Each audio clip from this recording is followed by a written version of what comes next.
الذي كفى وسلام على عباد الله الذين اصطفى أما بعد শ্রদ্ধের মাননীয়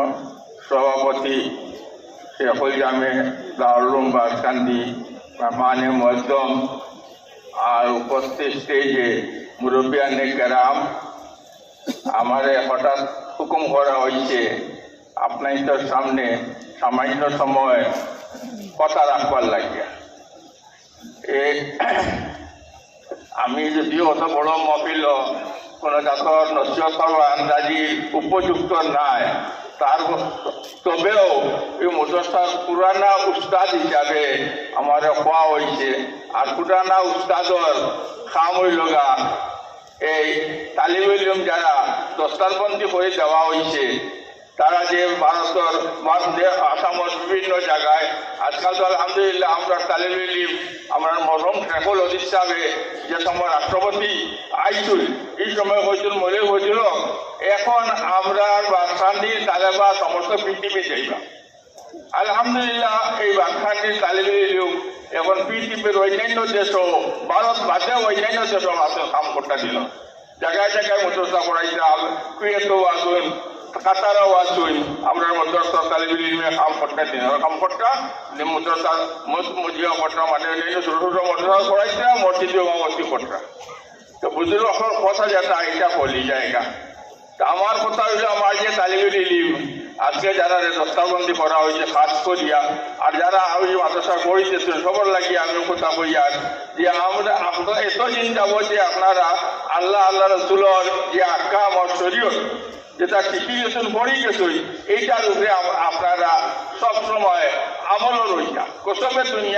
দুনিয়াতে তার লোকে এমনিও আল্লাহ তালা আপনার রিচার্জটা দিচ্ছে এগুলো আইব আপনার কাছ থেকে রিচার্জটা কি এক দানা বেশও আপনি খাইতে পারতেন না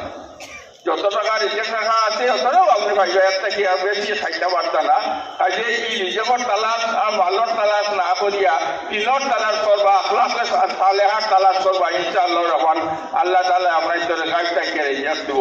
এই তালিম ইলম লাগি আমিও কথা অনুরোধ করি আর যে আপনারা সবসময় 5 ওয়াক্ত নামাজ বা জামাতের পাবন্দি করতা আর নিজের গাঁও বাড়ির আর খবরে মানে নামাজও লাগিয়া হুকুম করতা নামাজও যাতে জমাতের সাথে নামাজ পড়িতে পারে যথাসংখ্য পর্যন্ত সম্ভব হয় কোনো ওজনে মাকুল না হয় যদি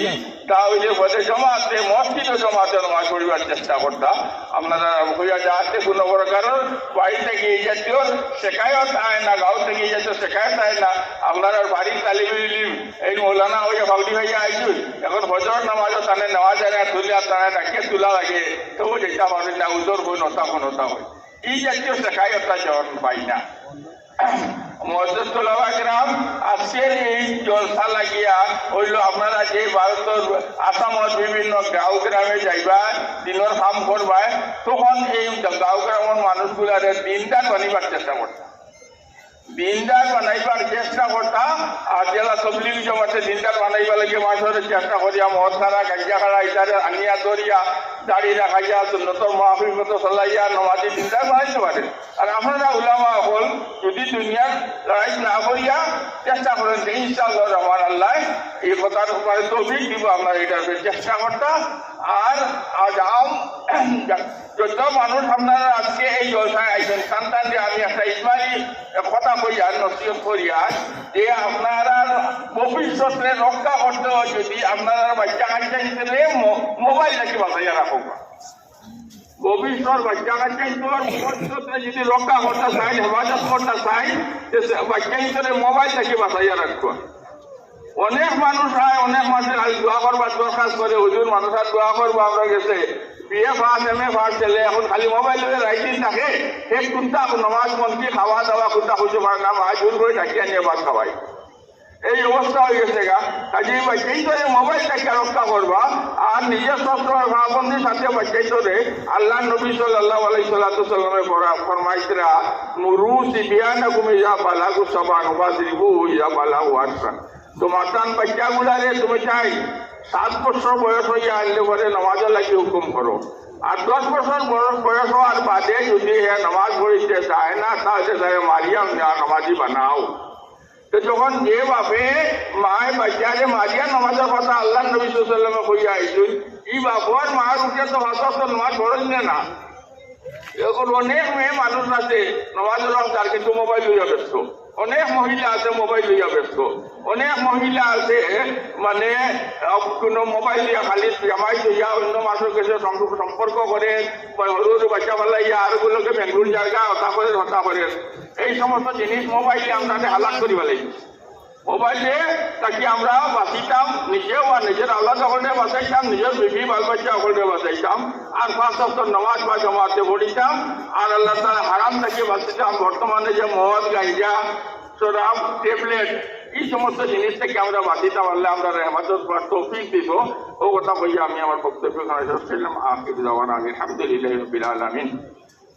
আছে এবং সমাজের মধ্যে যত কুকর্ম আছে এই কুকর্ম থেকে আমরা বেঁচে চলবো इंशाअल्लाह। এখন আমাদের সামনে अब हमारे सामने दारुल उलूम बासकंदी के सदरुल मुदर्रिसीन मुहद्दिस हजरत मौलाना फैजुल हक साहब दावत बरकातुहुम तशरीफ ला रहे हैं। हजरत का भी ख्याल बहुत ही कीमती होता है। हजरत से मुआतिबाना गुजारिश है कि तशरीफ लाएं और मुख्तसर अल्फाज में हम सामिईन को कुछ अहम पैगाम दें।